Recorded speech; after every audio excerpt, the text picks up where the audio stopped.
મારા વાલા પ્રિયો, ઈશુના નામે હું તમને શુભેચ્છા પાઠવું છું. આપણે આ મહિનાના છેલ્લા દિવસે આવી પહોંચ્યા છીએ. જરા પાછળ ફરીને જુઓ, આખા મહિના દરમિયાન પરમેશ્વરે આપણને કેટલા અદ્ભુત રીતે દોર્યા છે. તેમણે તો રોજ આપણી સાથે વાત કરી, વચનો આપ્યા, પ્રોત્સાહન આપ્યું છે, બળ પૂરું પાડ્યું છે, આપણા હૃદયોને આનંદથી ભરી દીધા. કેટલા ચમત્કારો કર્યા છે ને! આપણે તેમનો આભાર માનવા માટે ઋણી છીએ. આ મહિનાના છેલ્લા દિવસે પ્રભુ તમારા માટે શું વચન આપી રહ્યા છે? શું તમે તે જાણવા માટે આતુર નથી? બીજો રાજાઓ તેનો 3 અધ્યાય તેની 17મી કલમ જુઓ. તમે પવન જોશો નહીં, તેમ તમે વરસાદ પણ જોશો નહીં, તો પણ એ ખીણ પાણીથી ભરાશે. પ્રભુનું વચન આ રીતે પ્રકટ થયું છે. આ કઈ ઘટના છે? ત્યાં 2 રાજાઓ હતા. યહૂદાનો રાજા હતો અને ઇઝરાયેલનો રાજા હતો. બંને ગઠબંધન કરીને શત્રુને યુદ્ધ કરવા ગયા. બંને દેશોની સેનાઓ, તેની અંદર હજારો સૈનિકો સાથે એક સાથે તેઓ આગળ વધ્યા. તેઓ એક વિશાળ સૈન્ય દળ તરીકે નીકળ્યા. પરંતુ જ્યારે તેઓ અરણ્યમાંથી પસાર થયા ત્યારે તેમનું પાણી તે ખૂટી ગયું હતું.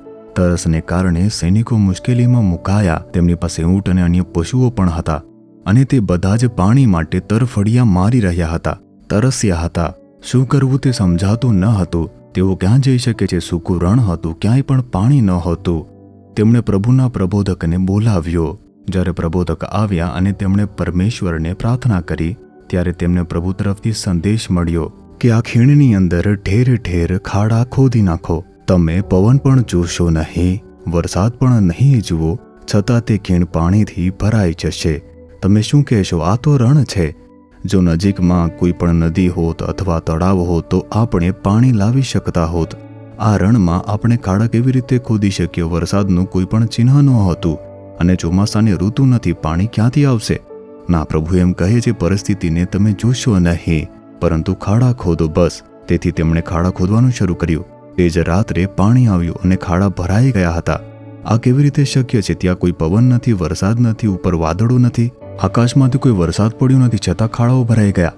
પ્રભુની દ્રષ્ટિએ આ એક સરળ વાત છે. પ્રભુ સર્વશક્તિમાન ઈશ્વર છે. તમારા જીવનમાં પણ જ્યારે તમે તમારી પરિસ્થિતિ જુઓ છો, એવું લાગતું નથી કે સારું થશે. જ્યારે પરિસ્થિતિ જુઓ છો ત્યારે બધું બરાબર થઈ જશે એવું લાગતું નથી. મને આ બાબતની અંદર વિજય મળી જશે, તમને એવું લાગતું નથી. શું આવી રીતે ચિંતિત થાઓ છો?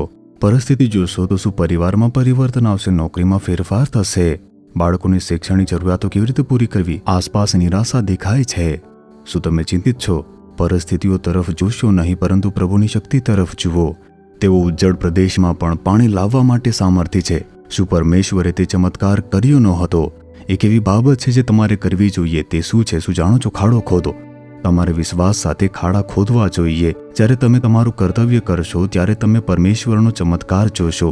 તે માટે શું કરવું જોઈએ? શું આમ વિચારી રહ્યા છો? હું એક સાદો અનુભવ તમને કહું છું. જીઝસ મિનિસ્ટ્રીની શું એક વાત તમે નોંધી છે? અમે અમારી કોઈ પણ સભાની અંદર, કાર્યક્રમની અંદર ક્યારેય પણ કોઈ પણ વખતે દાન માંગતા નથી, એકત્રિત કરતા નથી. મેં માત્ર ગરીબોને મદદ કરવા વિશે જે તેમાં વાત કરી છે તે સિવાય જીઝસ રિડીમ્સ મિનિસ્ટ્રીની અંદર મેં માંગ્યું નથી. છતાં ઘણી બધી સેવકારી પ્રવૃત્તિઓ ચાલી રહી છે. અમારે 1000થી વધુ મિશનરી ટેકો આપવાની જરૂર છે. ઈશ્વરની યોજનાઓ પૂરી કરવાની છે. આશરે 400 કર્મચારીઓ અમારી સાથે કામ કરે છે. આ બધી જરૂરિયાતો કેવી રીતે પૂરી થઈ રહી છે? શું તમે આમ વિચારો છો? ઘણા વર્ષો પહેલા પ્રભુએ આ વચન દ્વારા મારી સાથે વાત કરી હતી. ખાડા ખોદો અને હું તેને ભરી નાખીશ. દર મહિનાના પ્રથમ અઠવાડિયા દરમિયાન સેવામાં જોડાયેલા અમે બધા આખો દિવસ ઉપવાસ કરીને પ્રાર્થના કરવા માટે જોડાઈએ છીએ. અમે સેવા કાર્યો માટે પ્રાર્થના કરીશું અને છેલ્લી 5 મિનિટમાં ખાડા ખોદી નાખીશું. હે પ્રભુ, મેગેઝિન સેવા કાર્યની જરૂરિયાતો છે, પૂરી કરો. મિશન સેવા કાર્યમાં ઘણી જરૂરિયાતો છે, તમે તે પૂરી કરો.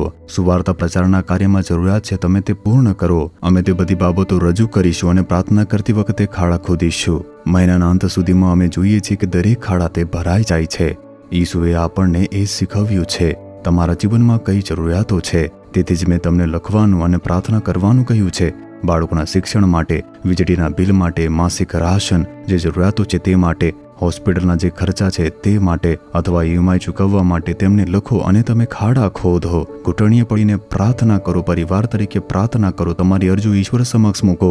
આ રીતે જ તમે ખાડા ખોદો છો. તમે તમારી ભૂમિકા ભજવશો ત્યારે પ્રભુ તેમનું કાર્ય કરશે.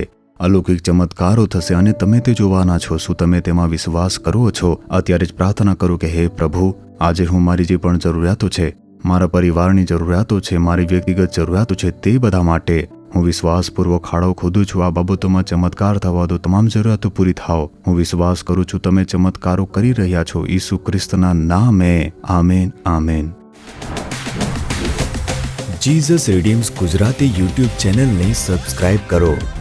દરેક નવા કાર્યક્રમની માહિતી મેળવવા માટે બેલ આઇકન પર ક્લિક કરો.